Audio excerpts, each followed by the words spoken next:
A vampire lover gets her life endangered by rescuing an injured vampire.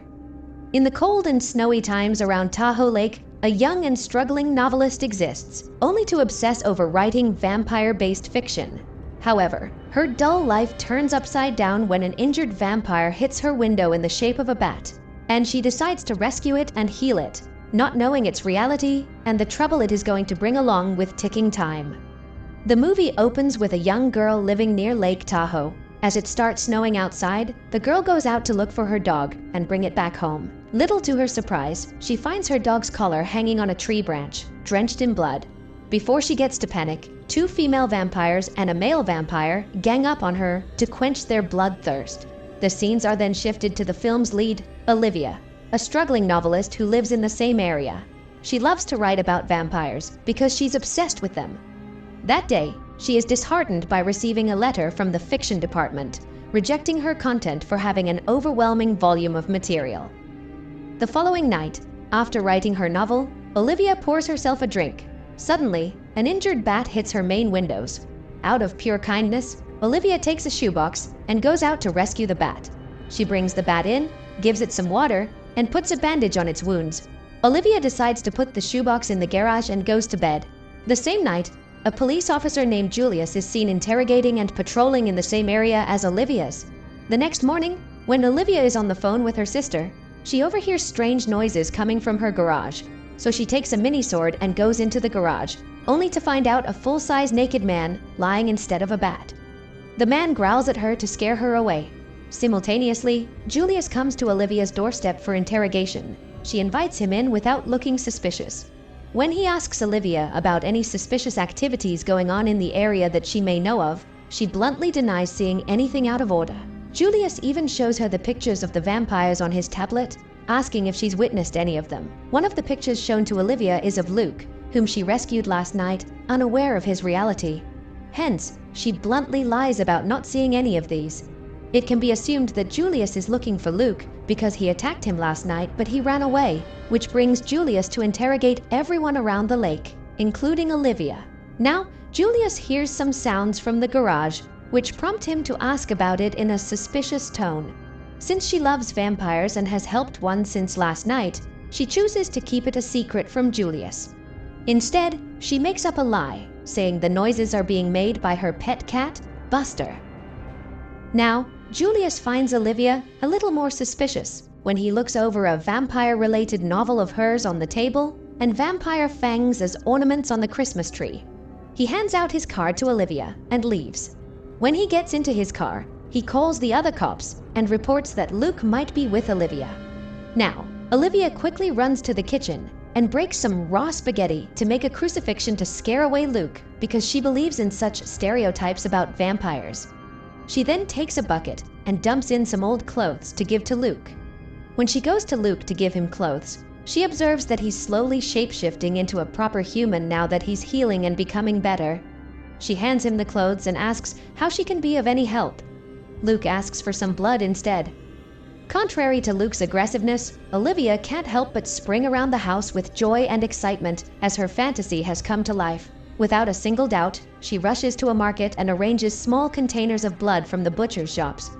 She comes back home and warms up one of the containers of blood in a cup so that Luke can feel the warmth and replicate the experience of drinking fresh blood. When she gives the blood to Luke, he gulps it down his throat in no time. He goes to sleep immediately after getting his thirst quenched, allowing Olivia to get back to writing her unfinished novel. The following night, Olivia spots Luke in his full human form, so she sits with him and asks about the vampire stuff she has always been curious about. Luke confirms some stereotypes and reveals that he's a special kind of vampire who can take forms. Suddenly, he starts sensing someone outside and asks Olivia to go and check if there are cops or his fellow vampires outside. Olivia doesn't hear the bell ring, so she doesn't leave. But when Luke raises his voice at her with an aggressive tone, she is forced to go to the doorstep. She sees no one and returns, not knowing Luke's partner, Jackie, is watching her from the windows. When she comes back to Luke and tells him there is no one, Luke breaks the news that she can't keep him here forever, since he will leave her as soon as he fully heals. In return for Olivia's kindness, he will spare her life. Olivia has a hard time believing him, because she knows he has a team of other vampires, and according to stereotypes, she knows how they pick up a victim together. Hence, she knows her chances of survival are very low. She leaves Luke alone that night before handing him an unfinished version of her book on vampires so that he doesn't get bored throughout the night. The next morning, she goes to throw the house trash out in the dumpsters, including the emptied-out blood containers. Unbeknownst to her, Julius is on the watch, monitoring every move of hers. When she goes back inside to mingle with Luke, Julius picks up the dumpster and finds the emptied blood containers. He laughs and confirms his suspicions that Luke is under her roof. He calls his team and prepares himself with a crucifixion cross before entering Olivia's place. He barges in and chokes Olivia for not spilling the truth earlier. He then finds Luke and starts hurting him by showing him the cross and jabbing a pointy needle to the side of his waist. As this becomes unbearable for Olivia, she takes a shovel and knocks Julius out by smacking his head with it. She tells Luke to run away till he gains consciousness, but Luke bites Julius's neck and sucks him dry of his blood. Olivia now realizes Luke is actually a bad vampire and that her stakes in living are dangerously low with him around the house. She runs outside to the main lounge and stops responding to Luke now that he's taken a man's life. She becomes scared of the situation and even tries contacting her sister over the phone, but she doesn't answer her calls. Later that night, Luke offers to help her with the novel, so she goes to see him. She is surprised to find out Luke, still wearing her dead mother's clothes, has cleaned the entire place and even hidden Julius's corpse. She becomes a little unsettled by Julius's feet showing up, so Luke quickly covers them with a sheet to make Olivia feel comfortable, and he promises that he will take the body with him and give it a proper burial once he's fully recovered. That night, Olivia takes him to the living lounge, where he helps Olivia finish her novel on vampires by telling her everything there is to know about vampires.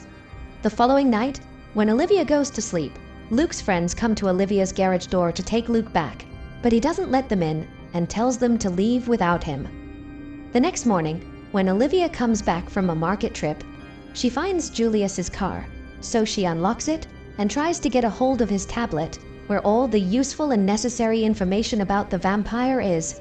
Unfortunately, she's unable to unlock the tablet.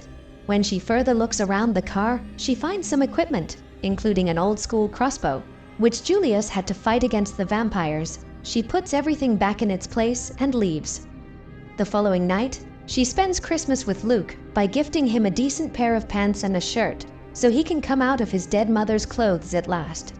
The two drink and watch a movie together. When Olivia feels sleepy and drowsy, she goes to her room and allows Luke to sleep for the night in her guest bedroom. That night, Luke's friends show up and finally take action.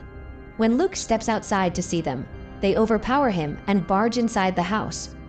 While the others hold Luke down, Jackie goes upstairs to attack Olivia. She saves herself and runs downstairs to seek Luke's help, but is doomed when she sees Luke being held by the other vampire. However, she manages to run outside. While Luke's friends punch some senses back into him, Olivia flees in Julius's car. While she tries to alert the cops, Jackie seduces 3 men and parties with other vampires by devouring her victims. Back on Olivia's side, she loses hope when she's unable to get in touch with anyone. Hence, she takes the matter into her own hands.